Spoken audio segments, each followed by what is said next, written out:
for the final time in this Premier League season. I'm here once again with Alex and Tom after the 4-2 victory down at Brentford to wrap up the season. Newcastle United finished 7th, finished ahead of Manchester United. Just want to point that out now. Lads, Indeed.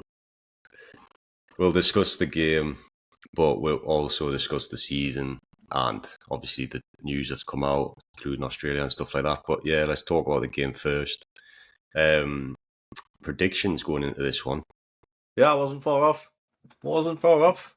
Yeah, Jack, to be fair, wasn't far off either. Tom, I don't know if you saw Jack from the Athletic was sitting in for you in the last episode. He went for a 4-1, so he wasn't too far off. Oof. But yeah, got the 3 points we needed, lads. But Alex, I'll come to you first because I agree with what your assessment over the last few games that we started poorly once again. Did you see the same? Like, obviously we conceded that goal very fucking early on and got saved by VAR. But fuck me, like, it wasn't just the goal that they put in. We started slow again. They were having chances. We were on the back foot. We were getting caught. It was as bad as it's been in the past, like, weeks, months, whatever. And, like, I just don't understand. Like, we can see it every fucking week. And you know Eddie, like, he'd be breaking every single bit of footage down. Like, come up with fucking something, at least. So you don't, like, concede and then wake up. And then, like, it's just, like, it's such a recurring theme. Like, it's just a relief that we got the result in the end because, once again, we could have been punished. And thankfully, we woke up and actually made a pretty good game of it. And another theme as well, we seem to have these like bursts where we score like a few goals in really quick succession. And that happened again where we're just like, we look like scoring every time we're going forward for like a period of the match. And like, obviously, like the back end of that first half was that kind of game. But then again, second half, come out at exactly the fucking same. Slow start, not get going.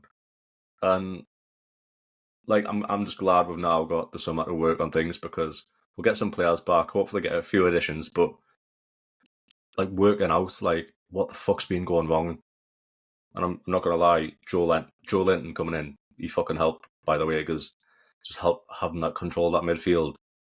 He was back to his best, I think. He's not been quite on it when he's came on the last couple of games. He was a joy to watch again, despite his fucking head loss and getting booked in the first half. Which... and he was desperate for that yellow card. Oh, he was fucking tired.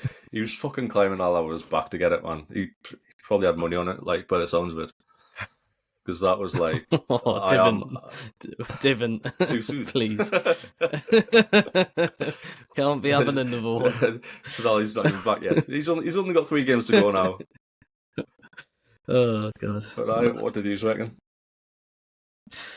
I completely agree with your assessment on the weird patches we're having in games. Like, it's definitely when the game is a bit methodical and slower, like, that's when we just, like, allow... I don't know if it's just that our brains on the pitch just don't particularly like to have, like, the game at that pace. Like, we seem to obviously operate, like, in high efficiency when the game is going at full pelt, but obviously that is just... And it's great, obviously, when that happens. Not many teams in the league are as efficient as we are when we just go for the throat. When we sense blood, like, that's it. We're full throttle, and like, teams just completely fold. Like, when we're like that, like, we're winning that ball up high, and like, that high intensity produces goals, and like, that's brilliant. I obviously I want to be able to keep that part of things going into next season, but it's like you say, that those parts where we've just like we don't have possession, or it's just slowed down a little bit, and we just give teams that little look themselves, like. And I mean, again, we probably do, on the flip side, have moments where we also, like, when we concede one, we look like we're in danger of conceding a few. It's so, like, back and forth at times. But like you say, there's the return of some players like Big Joe has definitely worked wonders in the game. I know he missed a glaring chance for a goal on in the to kind of start things off, but other than that, like there was a lot of good performances I felt on the pitch to end like the season on a high. There was, I think, Lewis Hall again. Like we've seen all the best bits about him going forward. Like to win the penalty. It's that sort of run that we've talked about in previous games where we see likes that inverted cutting in, taking on players and being positive on the ball. And we've had chances like he's always looked like he could have won penalties in previous games from that initial pace that he just drives defenders like kind of into sort of confusion. And then obviously I did think it was a penalty personally, but even after VAR looked at it and everything, like it's just, and the momentum of it, like, and they're trying to say that he's like foot that was behind him is outside the box as he's that's never been the rule before. Like no, it's exactly the rest of his body is in the penalty area. Like so like he is just his legs taken out there, but then the momentum is like he's in the penalty area for me, so it's a penalty. If it was an offside decision, it would be offside because part of his body would be like over the line. Mm-hmm. But then when it's a penalty, it's like, oh no, all of your body has to be over the line.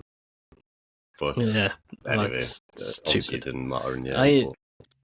No, it didn't. But but back to my point, all game long he was doing that, and it's just brilliant. Like to see. I know I've said it a few weeks running now, but like just having that attacking option down that side for the last few seasons, everything only seemed to be coming from the right side, from Trippier or when Tino's come in on that side. The creativity and attacking sort of play coming down that wing. But now with Hall kind of being able to cement his place at left back and like hopefully build up into next season a regular kind of partnership with Gordon ahead of him, then that's a real strong like partnership that can flourish for me. But yeah, he was one of a few I would highlight as being having a very good game, but also a very good end to a season as well. Yeah, definitely. And just going back to your point, Alex, about waking up after the disallowed goal, I thought it was interesting. Eddie Howe actually said that kind of changed the momentum of the game, and it almost saying it like went against us in the fact that it should have been flagged as offside from the outfield decision. He was almost like complaining, but I thought it did work in our favour because it did act as that going behind 1-0, waking us up as it usually does, but obviously it got cancelled out. Yeah, like I feel like the same as you, to be fair. Like I feel like it woke up a little bit, which we needed. And like we needed it because I don't know what it is. We just can't get control of the games, like, and we look like conceding like so open chances, which obviously the ball through was it was clear. You could see how much space he had. We were just lucky that he did drift a tiny bit offside, because if he was half a yard further back, it would have been a goal and still wouldn't have caught him. And it would have been Ivan Toney scoring within a few fucking minutes, and that would have been absolutely typical, especially with him being on a goal drought, proper footy manager special. Like, hasn't scored in about 10 games, and he comes back and scores against his former club. And unfortunately, that was in the position where, as I say, Hall's been, who I agree he's been like fantastic. Like, I know we're talking about like Bruno, like press resistance. Like, that's one of the best things about him, where he can take the ball under pressure and drive forward. Like, I think I said one of the lads, like, Bruno Burns keep giving him fucking hospital passes. Like it's when like Burns under pressure, and he'll look fair enough, try and get it out. But then Hall's receiving it under pressure so much, and the amount of times he steps forward and then just drives forward with the ball. Like, you'll see him in, like, sort of centre midfield, like, just, like, bombing straight through, and no one knows who to pick him up because, well, he's the right winger's man, technically, but he just drives and drives and drives, and he's saying he won the free kick / pen. The game's over. VAR somehow fucking overturned it. I think getting too caught on that is pointless at this stage. I don't know how it gets overturned, but all in all, I think another very positive performance. Like, that's one going into next season where another summer training, like, he should be our number one left back starting next season. And at his age, 2021, like, he's got a bright future ahead of him. I'm just looking forward to seeing how he progresses here. Do you think we'll still look to bring in a left back? We've got to. Like, we still don't have depth there. Dan Burn has proven that he's a very, very good centre-back when we need him. Like, obviously he's not going to start with a Botman. I'm mad that he's going to start the first, like, month or two while Botman gets back to full fitness. Could be worse. Lloyd Kelly's coming in, can play a left-back. I think he's primarily a centre-back as well. I wouldn't mind bringing in one more. I think, obviously, Matty Target, like, yeah, like, get him off the books if we can. Get any amount of money for him. And then I think one more left back along with Lloyd Kelly is probably what we need. And I still don't think that'll be too many to fill up the squad because hopefully we'll get onto it. Hopefully we'll have European football to play with the next season. So we're going to need that depth. Like, and you've still got to say Hall. He's not going to count to the cap because he's still under 21.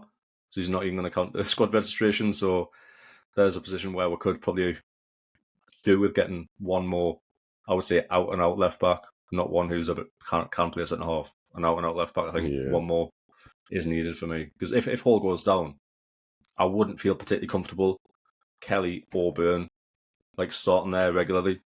Yeah, then there's Alex Murphy as well in there, but again I don't know if he's more of a centre-half. I know.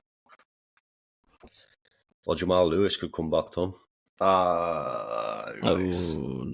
No, I think we that ship sailed on Jamal Lewis. Like, well, yeah, I'm pretty sure they'll have a clause in that deal at Watford. I mean, yeah, we'll probably have another pod during the summer where we talk about all of the crap that need to be offloaded, the Lewises, Haydens, Hendricks of this world, but Dummets and the like. But yeah, crap.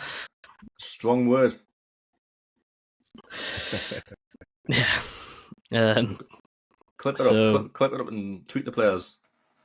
Pages giving them abuse, calling them crap. I'm going to tell them when I see them in Melbourne. Whoa! Tom says you're crap. Actually, just before we get too far into this, I need to remember to announce the winner of the Fantasy Premier League this St James'pod League. I wonder who that was. Alex, obviously you won it, but I don't know if you've checked second? Tom, but I came second. No, Tom came last, unfortunately. Yeah, this guy does ball. No. Yeah, fantasy's not my bag. Put it that way. Yeah. Oh, I don't think I logged onto the app for about 3 months solid. So I'll just go use that excuse. But yeah, even the St James's pod. Yeah, we didn't even try to change after like the first few weeks. Peter. Yeah, how the fuck did that happen?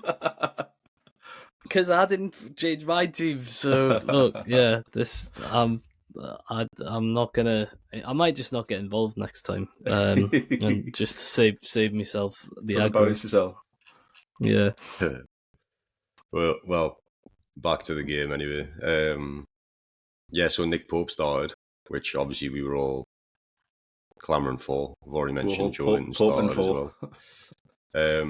What did you make to Pope's game? Because I did think in the first half, personally, I thought he did look a little bit rusty. So he should. He's not played since December. You'd probably expect it a made little me bit of think, that. like, even more he should have just started, like, the Brighton game, basically. Because then, obviously, get his rustiness out, and then we could have used him for the Man U, and the Brentford game, he would have been even more. But, like, that was that save on the down to his, I think it was down to his right, which was where Dubravka gets caught out, which was a lovely save. Yeah, we desperately needed him like back in, because I think after the Man U game, and there was a few moments within that which he didn't cover himself very well. That yeah, this one, I think he's like you say, I think the key moments. I know that the goals they scored, they couldn't do much about them. I think the first one was actually poor marking from Jacob Murphy. I'll have to call him out on that one. Didn't track his runner at all, and easy finish in the end. But then the second one, I mean, it's just a very good strike, isn't it? I don't think no one's saving that. It was a great strike. Yeah, from he's like peach on it. Absolutely, yeah, he's bent it so beautifully. Like, yeah, Pope, even though he's diving, he's getting nowhere near that. So I don't think goals wise he could do much about. But yeah, he came up with big saves when they mattered in that second half when we were under pressure. And yeah, it's good to see him back. And again, like, just get him up to full fitness during the summer. And he probably feature, won't he, out in Melbourne as well. Well, you'd think so, because obviously he's the only senior keeper that we've took. Looks like Dubs is obviously off. Mark Gillespie is going, I'll have you know. Oh, yeah. Yeah, well, we might see Mark Gillespie get another 45 minutes or so. For his, he's just there for the karaoke. Yeah. What's the equivalent of Cozy Joe's in Melbourne? Josie Co's, just the same, but the other way around. And... It's just upside down. But yeah, it'll be. You know what? You forget how big he is compared to Dubs as well. Like, he is such a commanding presence. I'm talking about Nick Pope here, by the way, not Mark. I was like, he wasn't that big when I seen him. Like, but Harvey Barnes came in as well. Harvey Barnes came in for Gordon. Gordon injured. What did you make of his performance? Obviously, you got the goal, but in general, I thought he was all right, but just all right. Obviously, his header was brilliant, and obviously Bruno's ball in cross was just fantastic. Yeah, just as good. Bruno loves those ones where like he'll either like chip it in with the outside of his boot or just like almost scoop it. Yeah. And then he'll just like drop it, like, so the ball will just like drop with like no pace, but like he just gets it like so accurate. Where Harvey Barnes just needed to guide it, and it was a great header, to be fair. Like, really, really good quality goal, and it's when we needed it as well. Obviously at 0-0, it's just I feel like that gave a little bit of relief. Like, you felt like the pressure like dropped off for a little bit and was started to actually play a bit after that went in. It wasn't too long after Joe Linton's glare and miss you, was it? So which, fuck me, it's just hit the target, mate. And that was after like another like unbelievable, well, would have been assist off Isaac, where he just sends the defender for a half dog. He just shifts the ball so fucking well. Just got past him, put a perfect ball in, rolled it across, and that just proves why Joe Linton is not a number 9. Because that was just fucking criminal technique. I mean, he could have let it run, and Barnes was like beyond him as well, like, who could have maybe turned it in if Joe Linton. Just pass it in. But Big Joe had to finish that, and there was an angle I've seen where the defender gets a little touch on it, and it does divert the direction of the ball, which, if you want to give him the benefit of the doubt, is probably the only reason he kind of takes it off his ankle instead of actually smashing it in. But Yeah, you've got to be burying that. But yeah, like you say, Harvey Barnes. I thought he looked alright. I'm hoping that you're still seeing that he had at Leicester, where you can tell he can score goals. Mm-hmm. I think the only thing is we're so used to seeing Gordon, who's so involved in the game, like for the full game or the full time he's on the pitch. Whereas Barnes seems to come in and out, and he'll have like a moment, and then he goes quiet for a while, and then he'll have another moment. So I don't know if it's partly that makes him seem like he's not contributing to the game quite as much. But if he can stay fit, I think he'll have a good season next season. With another pre-season under Eddie as well. And we saw the likes of Callum Wilson come back to the bench, and he got on. He's going to Australia as well. Do you think he's got a shout to go away with England, or do you think he's not done enough this season? There's no shot. Like, there's no way he can. No. When you've got Watkins having the season that he has, like, it's going to be Kane. It probably should be Watkins. And then, well, you could argue Tony would come next. Like, obviously he's been fit since he's came back, scored a couple of goals, and he has got that penalty aspect as well. If we're all going to take 3 strikers, which I'm not sure we even are, but it just has to be Watkins. And then you've arguably got Solanke, which I know he might not be the same. I don't know how to put it. Like, technically, like, as good as Wilson, even though he's a fantastic striker. I think on his day, Wilson is the better player. But again, over the course of the season, Solanke, I think, would deserve to go over Wilson. So I just think he'd be too far down in the pecking order to have a chance of going, especially after just coming back from injury, then getting injured again, saying like, "Oh, yeah, I like to give myself like the best opportunity to go away with England," and then he misses 2 games, and obviously comes back for the final day. So I'd be shocked if he was named in the England squad. And then another player that we need to kind of touch on is Bruno. Like we've already mentioned his cross, but that goal and then his celebration with the hat on. Love it. Magic hat. Love it. He's not going anywhere, is he?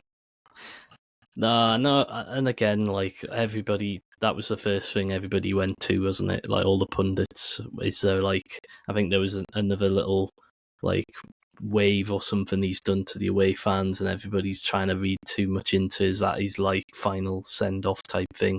Obviously, he's off to Australia, so it's kind of definitely not a final send off, but yeah, he's not going anywhere. Look, it's that the passion like says it all. Like he absolutely loves playing in that black and white, and he's I think it would be, and I know there's this clause, and there's plenty of clubs out there that could activate that if they wanted to, but at the end of the day, the player has to want to move just as much, and I just don't know if he does at this point. I think he does want to play and stay here and continue his legacy, of building like his legacy at this club. Like I think he's already going down. He is already a fan favourite, but like there's a little bit more to come from him to like cement himself as like an idol that everybody talks about for decades to come. Like, and I think we have to keep him. Like he will, if we are going to win something in the next few years, it'll be with him in that team. So I obviously will not want any sign of him leaving in this next few weeks and months, but I just don't see it happening. I think he's here for the long term. And what a fucking performance, by the way! Like he pulled all the strings on Sunday. Obviously got 2 assists, got his goal, which he was the only one who reacted to it. Like, let's be honest, like no one was anywhere else like close to getting that ball. But yeah, I agree. Like, there's always a part here which thinks like, yeah, he's got a clause, like he could go, but he's recently bought a house here. I know, yes, of course, he can sell a house. He just had a second kid here. His fucking best mate, Joe Linton's here. Like, I think that's actually a big thing, Joe Linton signing this new contract. when it finally fucking comes. Yeah, like there's just so many things which would indicate like that he loves it here, and why like yes, the reason why he would move would be for simply football reasons, and that's it. So, and there's only, you could probably count on one hand which clubs he would go to, like Madrid, PSG, or maybe like City, Arsenal. Would he go to PSG? Like, let's be honest. Like, I think we can rule PSG out. You like, reckon? I think, you say football reasons, fair enough. Like, why would he want to go there? Like, Guaranteed Champions League, guaranteed French like silverware. I know what you're saying. But he played for Lyon, didn't he? Like before. But did he win any silverware there? Like, I don't think you'd want to play in the French league again. I think that's what. I know he's kind of saying. But yeah, I think he's been there, done that sort of thing, and to be honest, like the way PSG have been in the Champions League, like I know, and we smashed them. He was part of that win. Like, I think, yeah, like there's better. He would know there's better clubs and better opportunities out there than PSG. Point being that there aren't many clubs who could afford to go, and that he'd want to go to. You know, you're saying with City as well. Is the clause for foreign clubs only, or was that just a rumour that wasn't aware of the ITKs? Yeah, I would like that. I'm not sure. Well, yeah, I think I'd be scared if like Madrid came in, but he might not even get a game for them. Thing is, like, that's the thing. It's a lot of money now with the PSR rules and stuff as well. Like it does feel like clubs are tightening the purse strings a bit. So, I guess we'll have to see on that one, but I don't see him going anywhere. And the other lad, obviously everyone's rooming. Isak got a goal, got a great assist for your man Jacob Murphy, Tom, as well. What a ball! Oh, that's the sort of stuff. Like, we talk about strikers who can do both, like score and assist. Like, I know Cole Palmer was right up there with goals and assists this season at Chelsea, but he's chipped in with a fair few assists to the amount of goals he also scored, and that is just different gravy. Like, the man loves a quality assist. Like, unreal. Yeah, if indeed he has a weak foot. Well, that's it. Like, I don't think he does. Like, he's just precision. Like, just like you say, just cut like the defender and the keeper out of the equation. Like with Murphy with that couldn't ball. miss.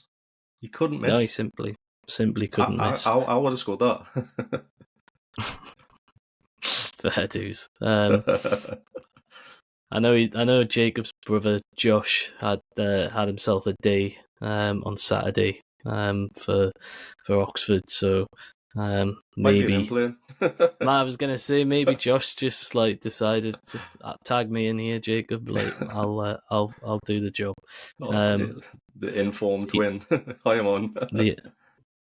But to be fair as well, I will mention that Jacob Murphy was very much a part of the third goal as well, with a real good high press and laid it off, and Bruno quickly onto Isak, and very good finish.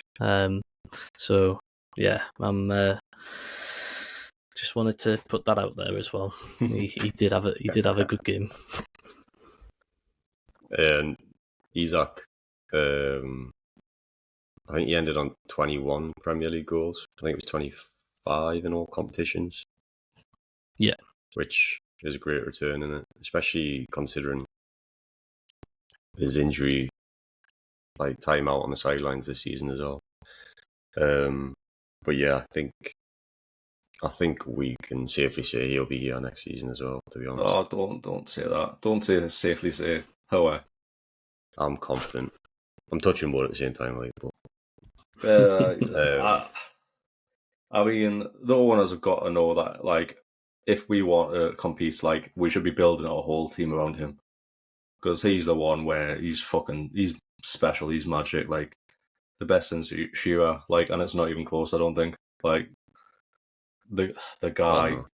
he's just so enjoyable to watch. Like whether he's like making end runs behind, whether he's dribbling. Like I know people always make the comparison to Henry, but he just plays liquid football, and he's so good to watch. And you can just rely on him. He's gonna score goals. Like if he starts majority of games next season, he's getting 20 goals again. Like no doubt about it. And I'm praying he signs this new deal, which has been rumored as well. Even though he's got like 4 years, get this this clause out that he gets paid less if we're not in the Champions League. So keep him happy.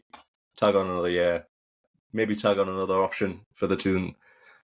Just fucking keep him as long as we possibly can because he's absolutely magic. Oh, definitely. And then that's it. I mean, go on, Tom. I was gonna just say like just a little like comparison with like the NFL for a second. Like he is our like franchise, if you want to call it, off star. his fucking stream. But like, yeah, you see in like those sports, like you do everything in your power to get those sort of guys nailed down for as long as possible. Like we can just make him our star. Like, you know, just give him everything. Like just make sure like he stays. Like he's a Premier League star already now. Like, but you know, give him he can, whatever he wants. Literally anything. Yeah. Like if he wants me to go around and tuck him in a bed at night every single night, I'll do it if he stays.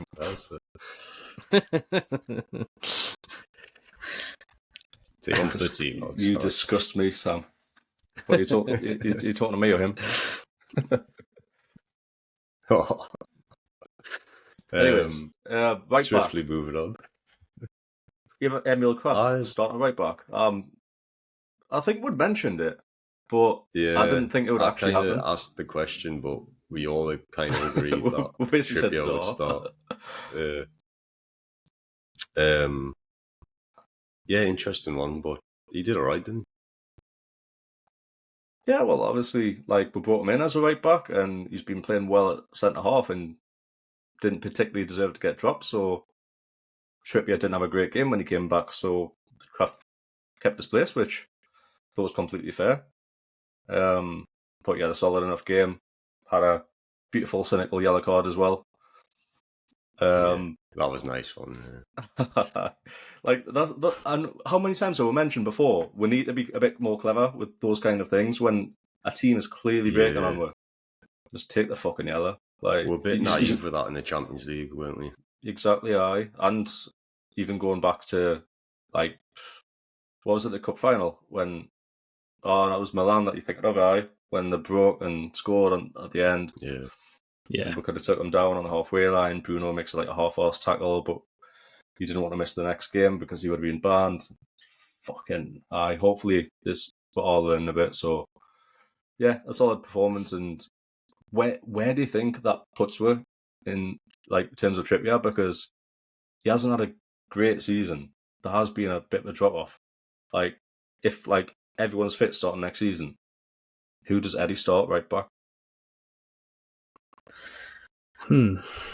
Yeah, no, it's a good point because, like you say, we've talked heavily about Lewis Hall, and the future is him as left back, based on the way he's finished this season strongly. Tino, like I would probably plump for having him like on the right and just having that youth on both sides. Trips on the bench. Yeah, well, I mean, how many years left has he got? Is this his last year that he's going into on his deal? Because I mean we'd obviously we either get the most out of our money by having him start in his last year, but with the intention that he's not really going to sign another extension or anything after that. 1 year left.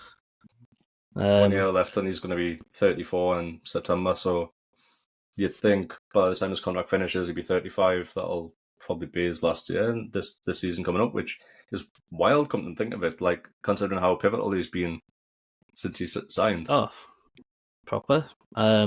So yeah, we got to respect that, but at the same time, like, yeah, we got to also think about form and everything else. Like, I think, yeah, you may see if he's if he has a decent preseason and like any lingering fitness issues that he had at the back end of this year, even on his return to the team, and all of that is kind of got rid of, then maybe we could see him start and then phase him out again toward and allow Tino in. But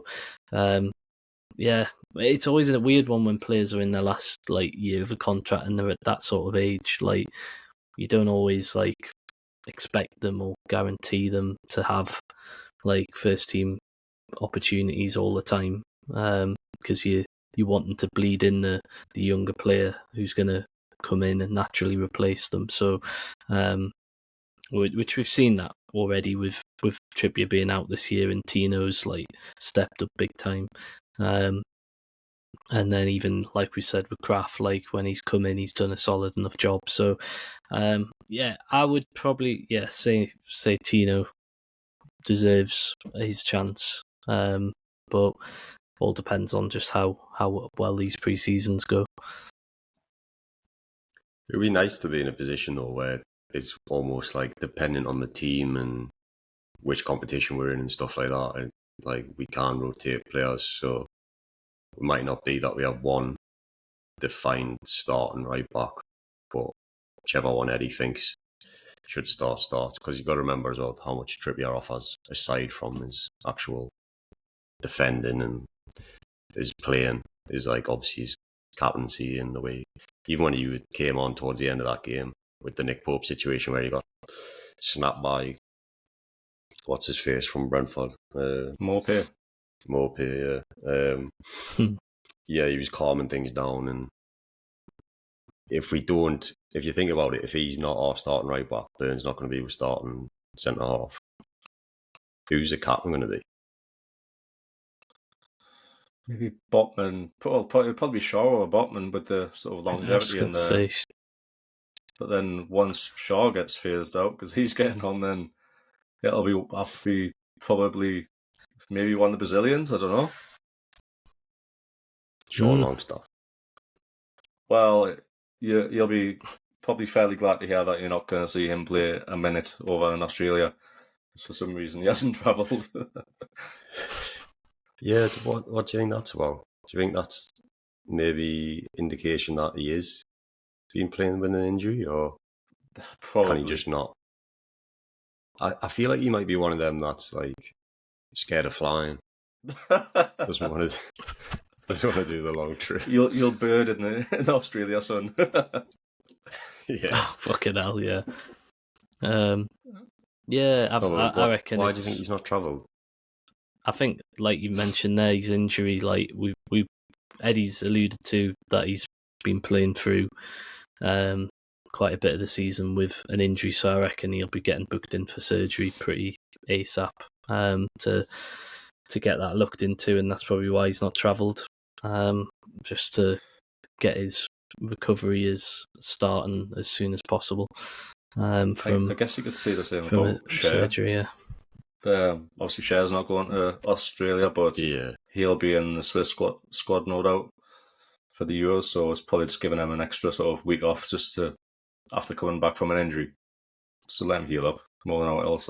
But with both of them, I wouldn't read too much into it. I don't think, unless Southgate's give Hal the heads up that Longstaff's going to leave. There's more chance of Fabian Cher playing for England.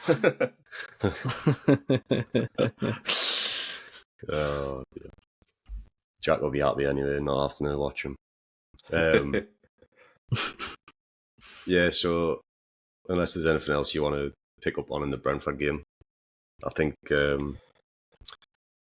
we can say it's been, considering all the tribulations, it's been a pretty good season. I think we've ended 7th, we've ended above Man United. We've scored the most goals ever in the Premier League season.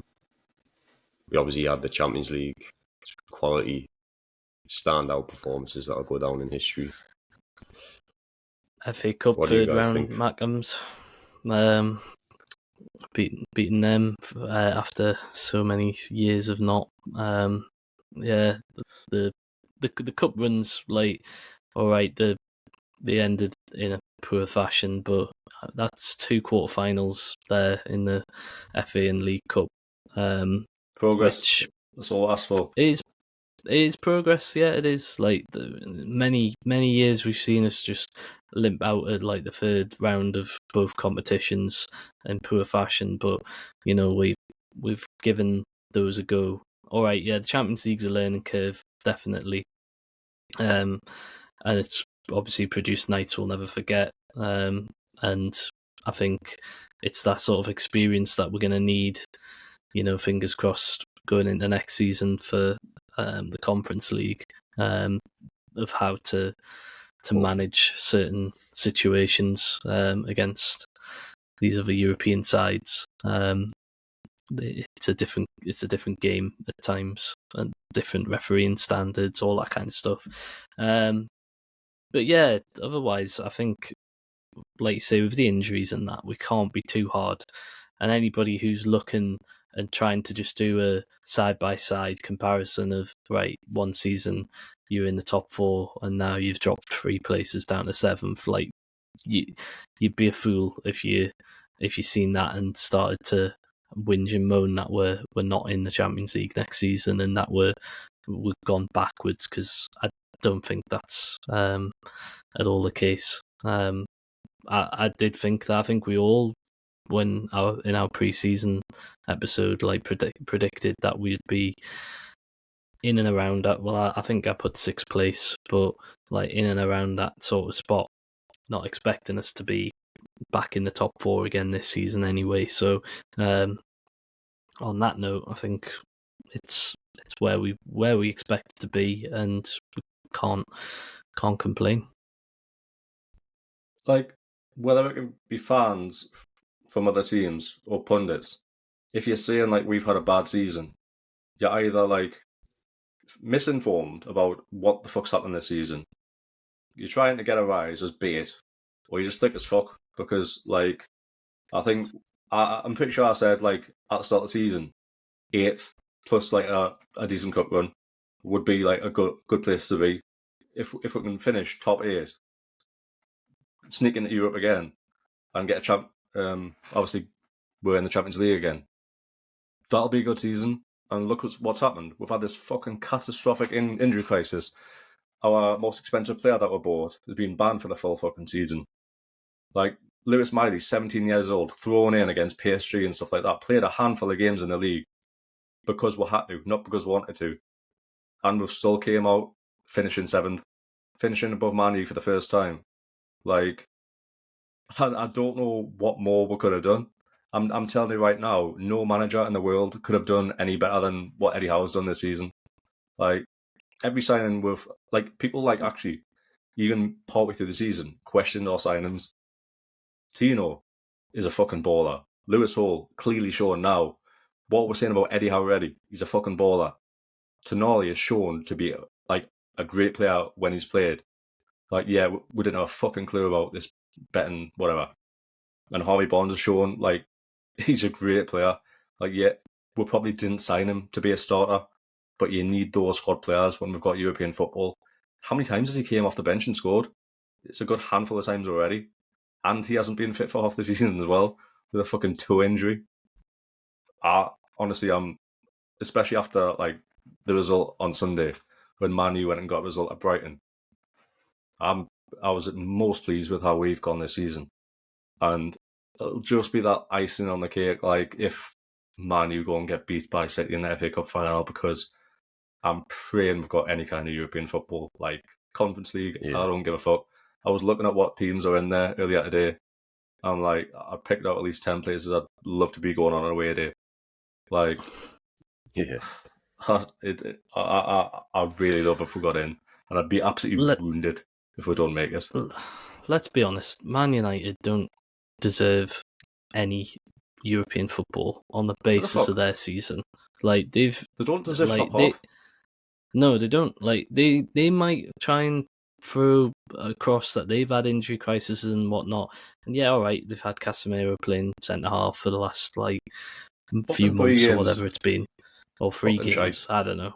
Like, but like, yeah, they otherwise have just stunk the gaff out. Like, they simply do not deserve to get any form of Europe, and it would be a travesty if, like you say, it went the opposite way. But you look at City and like the way they finished the season against West Ham, like they're not messing about. Like Pep's not messing about in that final. I think it should go the way that we want it to go. Sure, but the annoying thing is that if Man U win and make the Conference League, they'll make the Europa League and then Chelsea make the Conference League. But either way, they don't give a fuck. Man U fans are so fucking entitled. They want to be in the Champions League or nothing. They would probably rather have a season out of European competition so they can focus on getting back to Champions League than playing in the Conference League or the Europa League. Whereas us as fans are fucking praying like we can get like just the Conference League. So they don't deserve it and they wouldn't appreciate it. And I just fucking, yeah, you're saying of course they wouldn't. Like, City should win. They really should win. So fingers crossed on that front. Like, yeah, the thing for me with the Conference League is, I think it would be massive for the club's progression as well. It's like another year where we can juggle this European football for the players, for the staff, not just Eddie Howe. Like, his whole staff have never had to do this with European football before the Champions League run. Trying to see, and then tell me Jason Tindall hasn't had any sun trips away. He looks like probably had some away days. Like, he's been in Mars a few times. Sorry, I interrupted you there. I just thought like Jason Tindall has definitely been away. But I was just thinking, like, with the players as well, like an extra competition obviously spreads the minutes around. It keeps your squad happier. But it gives them that experience as well. We're trying to build the club, build the team as well, because like we've said so many times, there's so many players still in the squad that are like Ashley players, Steve Bruce players, that we need to kind of get out the door. But the ones we're bringing in and the ones we do want to keep, we do need to build. And a lot of them don't have European experience apart from the short Champions League run this season. So it would be absolutely huge for us. Whether it's a prestigious trophy or not, it doesn't really matter. It's the experience of it. And I think sometimes people forget like how important it would be to lift silverware, no matter what it is, to get that monkey off your back. Proper, I'm desperate for it. Like, desperate for it, like a generation, like, obviously where a generation that hasn't seen us win anything, like, but at least like growing up we had consistent European football for a little bit, but now, like, to the point you were making, it's that consistency of being in some form of Europe year on year to build that stature, build the fan, get the interest from like younger fans, like, and from fans across like Europe and the rest of the world, that our name will be in amongst these other European names, whether it be in the Conference League, Europa League, Champions League, whatever. Like, as long as our name's there alongside those others, then I think that's what matters. Like, you've seen how much of a night it was for those West Ham fans a couple of seasons back when they won it. Like, and it's nights like that I want to happen for our club. And yeah, I think as well, like, the point I was going to make around how obviously Villa, they they got all near enough all the way and stumbled at the semi-final point. But I think we can mirror Villa's season next. Like, it's weird, we've kind of flip-flopped, haven't we? So, like, they'll be in the Champions League next season, we're in the Conference League, fingers crossed. But, like, yeah, I think we could then find ourselves, like, competing nicely in the Conference League and, finding our feet again towards getting into the top four, kind of how they managed it this season. Across all the competitions they were in. So, I just wanted to make that point that I think it's weird how it's kind of going to happen, but like I do think that we can mirror it again next season. Well, they've proved that like you can play in one of these lower competitions and still fight for the Champions League spots as well. Like, and to be fair, they've had the fair share of injuries as well. So it's not like they've just had like all like sunshine on their season as well. It proves that it can be done, and as Sam said with all his points about just the regularity of playing twice a week, keeping the squad happy, like ticks all the boxes of what we need to move forward as a club. And might be fucking nerdy as fuck, but increasing our coefficient, so when we get back in the Champions League, we'll be in a higher pot.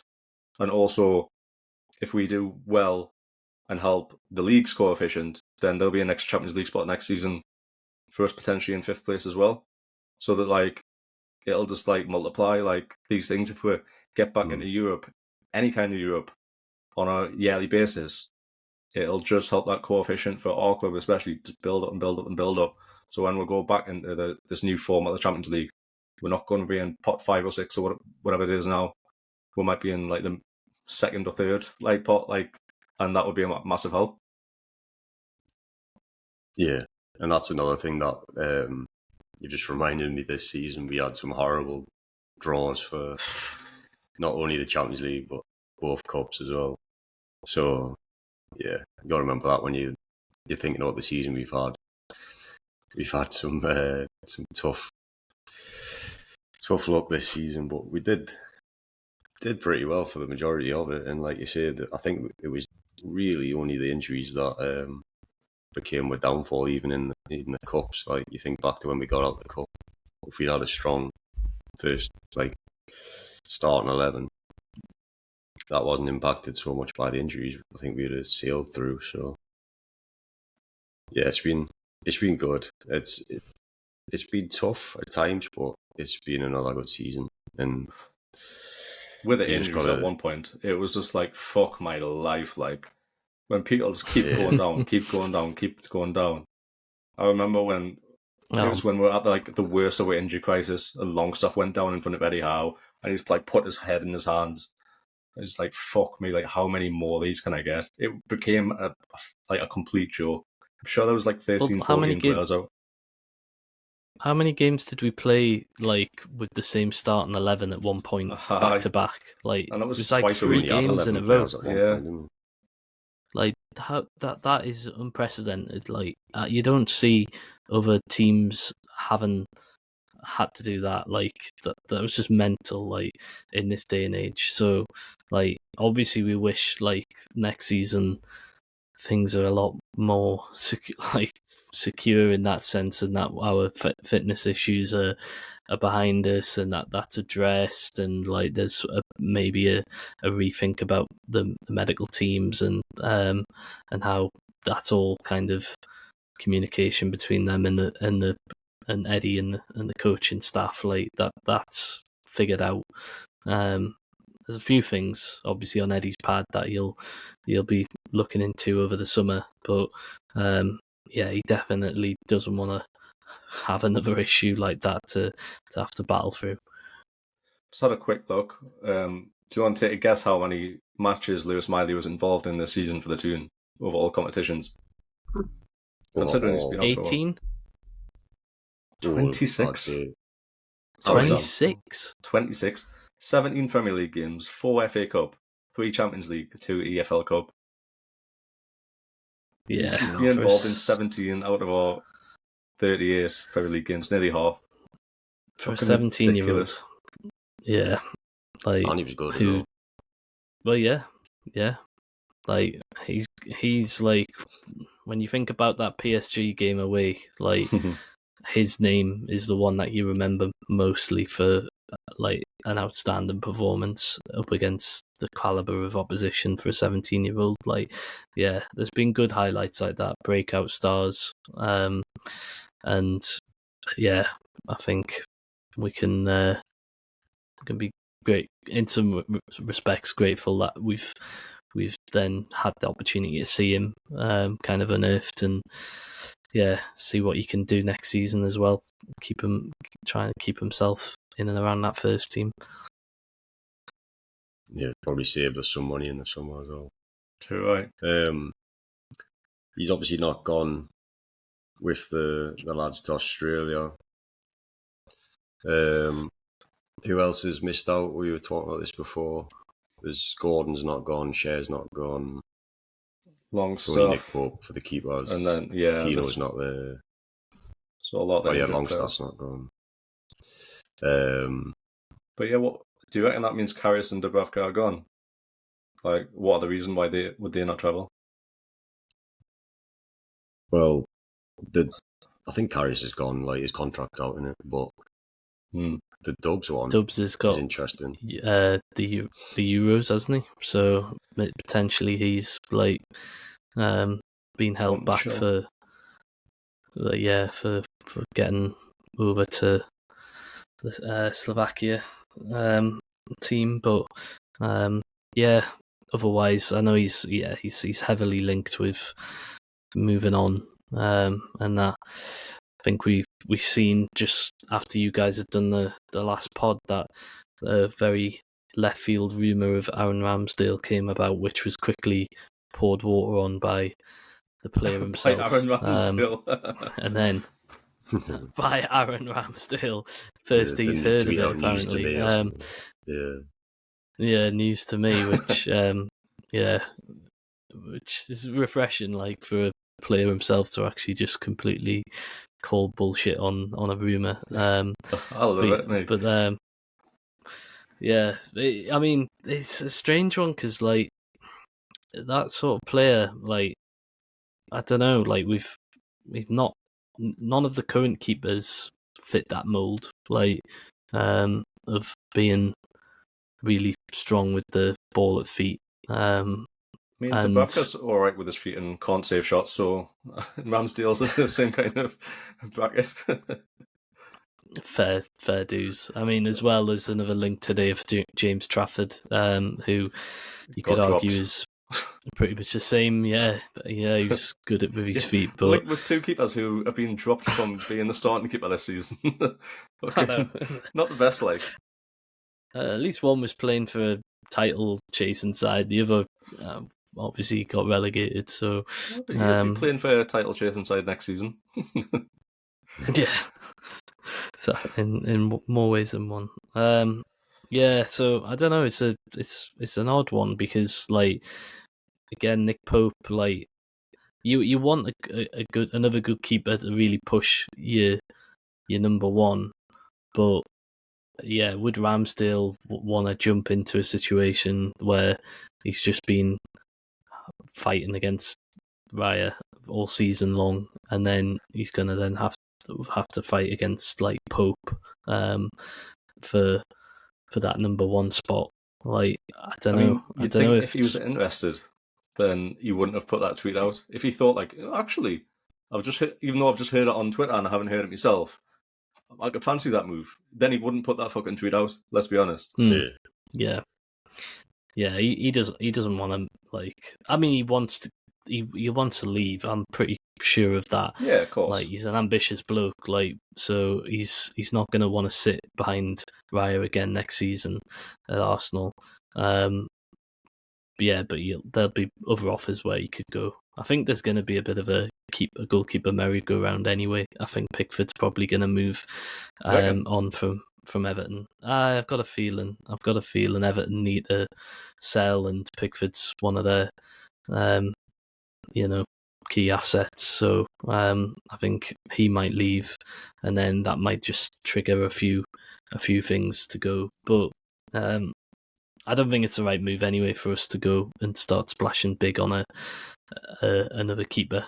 I think we just get maybe bring in somebody like a younger keeper on a cheaper deal, with the ambition that they sit behind Pope for a few seasons. But yeah, we don't need to spend 25 million. We don't have 25 million to use on that position anyway for me. So I'm not going to believe much of these rumours of Ramsdales and Traffords and those types coming in. But yeah, I think you're right though on the ones that haven't gone to Australia, the Kariuses and the Dubravkas, that we might see them be moved on though.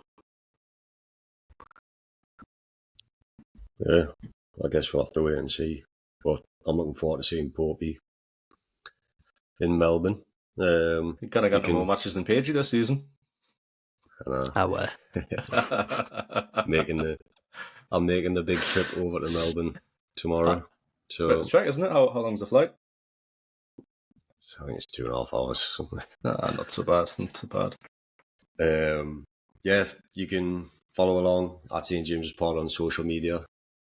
We'll hopefully be back here to do another episode next week, and we can discuss how things went. I can't imagine we're going to put out the strongest side ever, but it'll be interesting to see how they go against the Aussies, and I'm hoping there's a load of Geordies there, and it's not just Australian fans coming to watch. No offence, any Aussies listening. They're all there for Grand Qual, let's be honest. Yeah, well, I'm there for him as well. I want to see what this kid can actually do. He's like a myth at this point. Yeah. I guess he never fucking plays. Exactly. And yeah, if he performs, maybe sure I'll get him a better team next season.